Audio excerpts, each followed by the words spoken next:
For all the work that GEMA and our state partners are doing to prepare for the warning storm, the best help we can get is for individuals to prepare for themselves.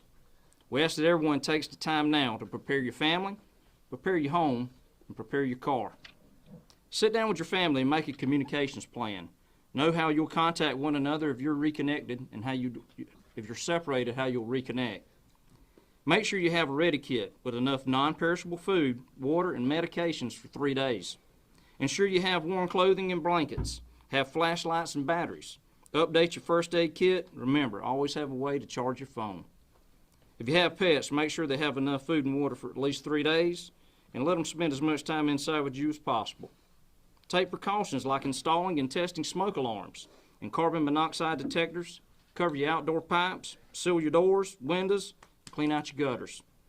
Think of ways to safely heat your house, especially if the power goes out. And remember, never use your oven to heat your house. And don't bring a portable generator inside.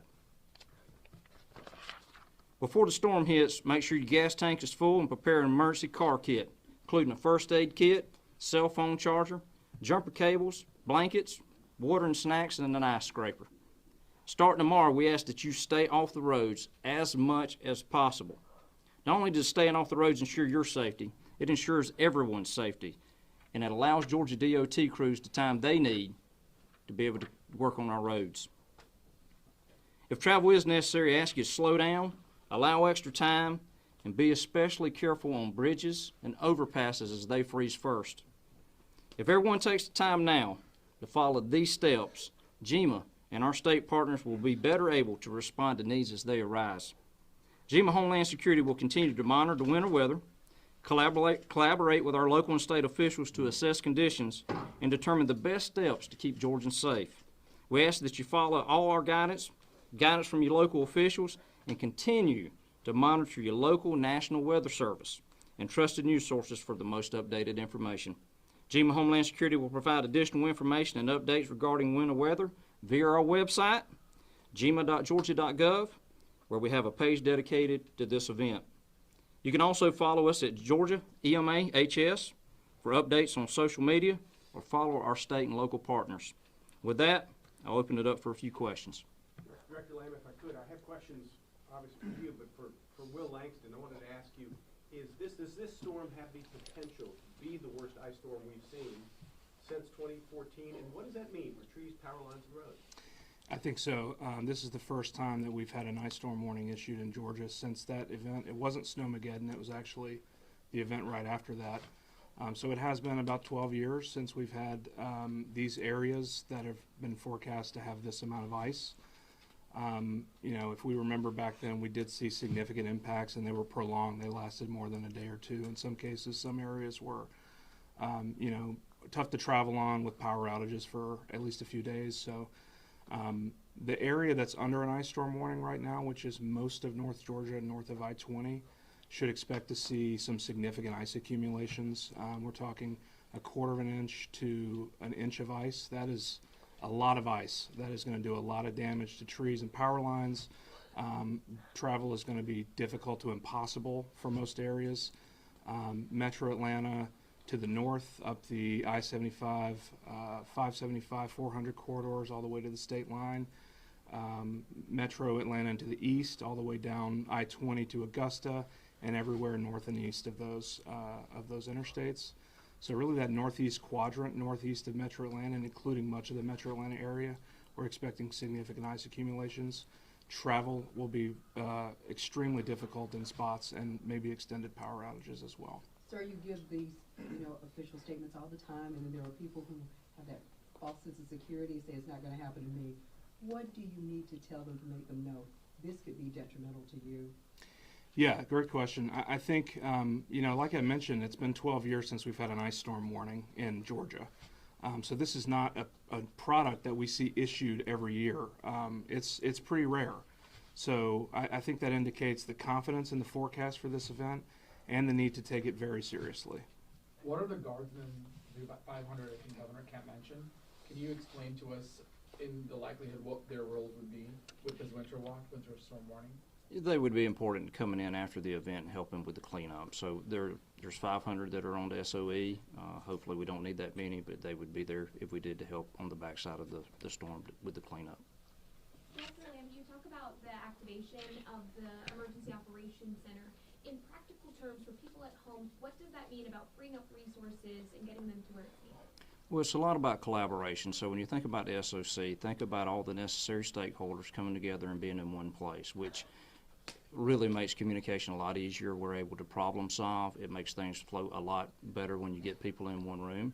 So when people at home think about the SOC, think about collaborating between all the agencies that are needed in an event of this type. And also, what would be the difference between somebody experiencing an emergency calling 311 and then 911? A lot of times in those scenarios, people can panic.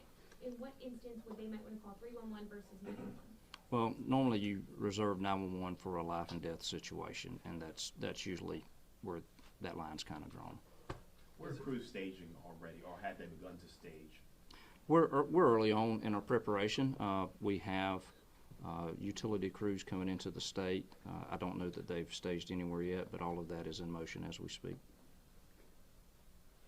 Director Lamb, what advice do you have for folks? They may be in such as Dahlonega, and they get hit with this ice storm, and they are without power, and they're deep in the woods. What would you tell them now about when you may be able to get to them, what they need to do now to prepare for what could be days without power? Yeah, and I think that's a great point, and it goes back, I think, to one of the previous questions about everybody saying it won't happen to me until it does. And I go back and I say that is the reason we stress so much about preparing now. When you find yourself in that situation, there's not a whole lot that you can do. So I would just really stress to them now to be proactive and be prepared, because what you do now is going to determine the situation that you find yourself in later. It sounds like the other areas, Columbus, Augusta, Savannah, may not be as impacted, but they could still see some effects. Do we have any indication of how those areas may be impacted in the state? Yeah, so Augusta will likely be impacted, but you mentioned Columbus and Savannah. They're not expecting ice accumulations down there. In fact, in probably the southern half of Georgia, on Sunday it's going to be pretty warm, could reach the 70s in some areas. That's just a product of the wedge that's moving in. It's going to be very cold in North Georgia, but the southern half of the state is going to be fine. So really, if you're in the southern half of Georgia, you really don't have a whole lot to worry about other than, some heavy rain and maybe some thunderstorms on Sunday. It's really that I-20 corridor and north, and really Macon to Augusta and north, that we're expecting to see those ice accumulations. What exactly in Augusta is going to be as bad as Athens? We just don't know yet. Further north is going to be worse. Augusta's probably on that kind of line, but they are in an ice storm warning as well in Augusta. So I would expect impacts there. I'm sorry, but That's good. how much different or how much bigger do you expect this event to be than last week? Oh, significantly bigger. Last week was 1 to 3 inches of snow in central Georgia. Travel disruptions didn't really occur. We didn't really see any power outages. This is completely different. 2 or 3 inches of snow with roads pre-treated, you can do a lot with. An inch of ice is pretty much impossible to do anything. Power's going to be out widespread. Travel's going to be impossible. So if you're in North Georgia, north of I-20, especially Northeast Georgia, prepare for significant major impacts. Will, I know it's been a while since we've had an ice storm warning here in Georgia. Have there been any storms in our history that you're aware of that kind of track along the lines of this one? This question comes from our meteorologist. She wanted me to ask you. Yeah, so the 2014 one is very similar. You might hear the term the wedge that's moving in. That's a weather pattern that we get frequently in Georgia. The difference with this event is the strength of that wedge with the moisture coming in. That's pretty rare. So we have had several events like this in Georgia's history, but it's been 12 years since we've really had one of this magnitude. Director Lamb, can you talk about GEMA's role in this? Obviously, civilians think that there's a bunch of people running around with GEMA jackets on. Explain GEMA's role and all the agencies that you have and how you coordinate them to a single emergency response. Sure. So GEMA at our core is a coordinating agency, and one of the major roles we play is just that. So our state partners, as y'all know, are great, whether that be DPS, Forestry, GBI, all of the state partners. We work together very closely. And it's times like these that we take on the coordinating role. We look at the task at hand. We divvy it out amongst all of us. We use the state of emergency to kind of cross maybe some non-traditional roles that we have in the past to make sure that we are getting the most effective response to Georgians in need. Is there potential for commutes Tuesday morning to also be impacted from this? Yeah, it's a good question. So another issue we're going to run into, even after the freezing precipitation moves out Sunday night, is temperatures are going to drop well below freezing on Monday morning. So any moisture that's remaining on roads, whether that's from freezing rain or rain later in the day on Saturday, if it's not dried up off of roads by late Sunday night, early Monday morning, it's going to freeze. So I would expect pretty significant impacts across North Georgia for the Monday morning commute.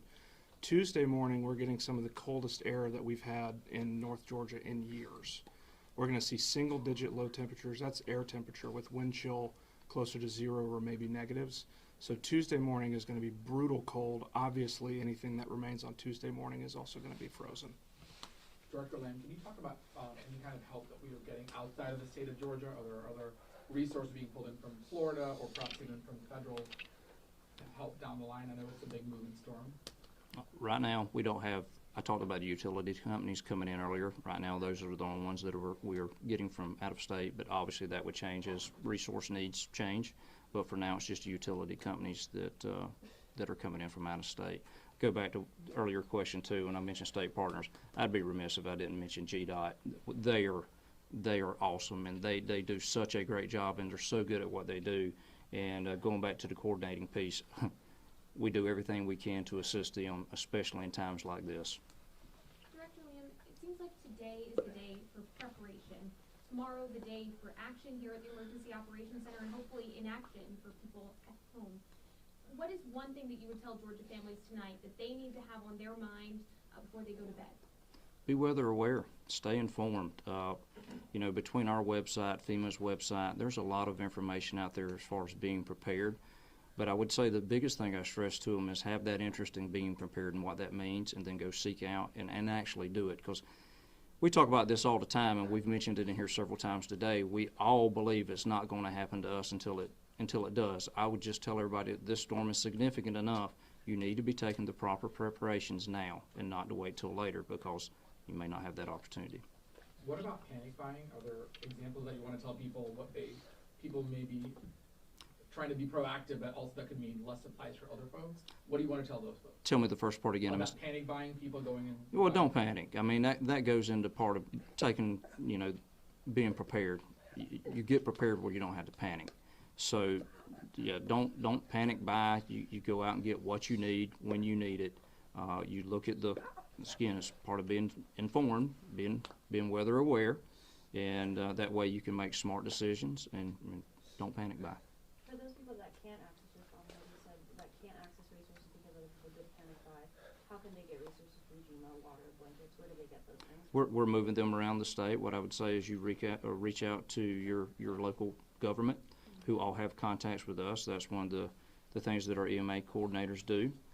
You reach out to your local county government, and they have the ability and means to get in contact with us, and we move stuff around the state for just such instances. Really quickly about farmers, I know some of them are still reeling from Hurricane Helene, especially in Augusta, the rural parts of Georgia. This is certainly going to be another impact. What's being done to help protect our rural communities, especially farmers, still reeling from the last storm? Well, I think farmers are going to fall into the category of everybody else. This is one of those things. We obviously can't prevent an ice storm. I know everybody's doing everything, again, and that kind of goes back to the individual preparedness piece. The farmers are more knowledgeable in what they need to do to prepare for the ice storm than I am. So that kind of falls back into the individual preparedness piece and being prepared and informed, where they can take the necessary steps that they need to. I know you talked about local governments. How are you guys coordinating with some of those local governments to help people who might be especially vulnerable in this instance, like elderly folks or maybe medically fragile folks? Right, great question.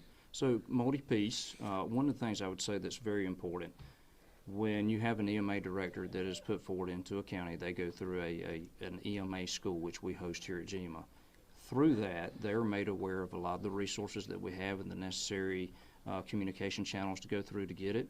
So we establish that link early on when the EMA director is taking on it at the local level, so those relationships are there.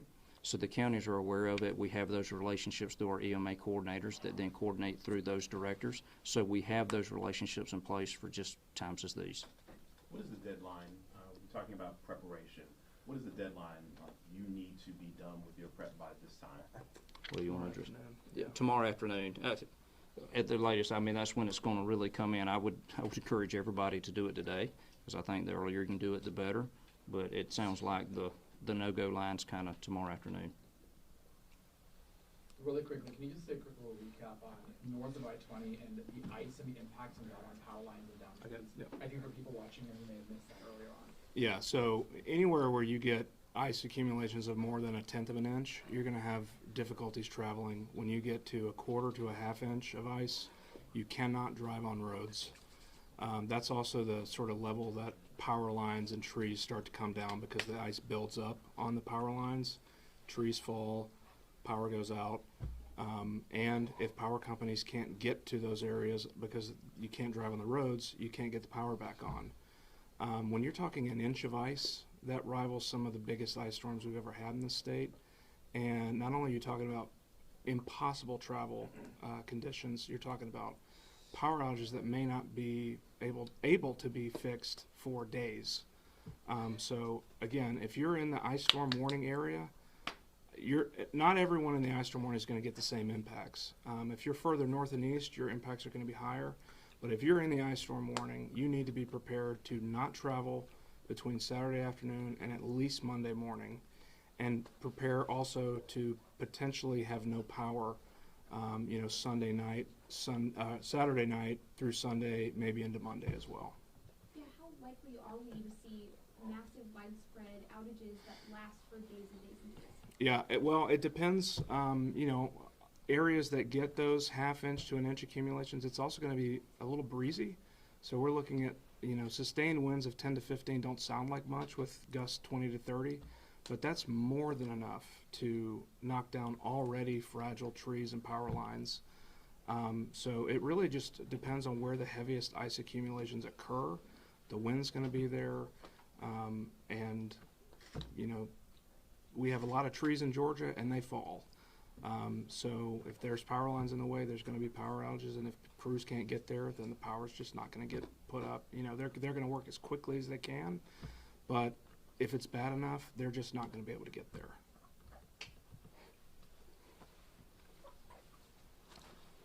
Thank you very much. Thank you all. Thank you. Thank y'all, everybody. I would just close with this. I would encourage everybody to be proactive, be prepared, stay informed, and again, stay off the roads. Thank y'all. Thank you.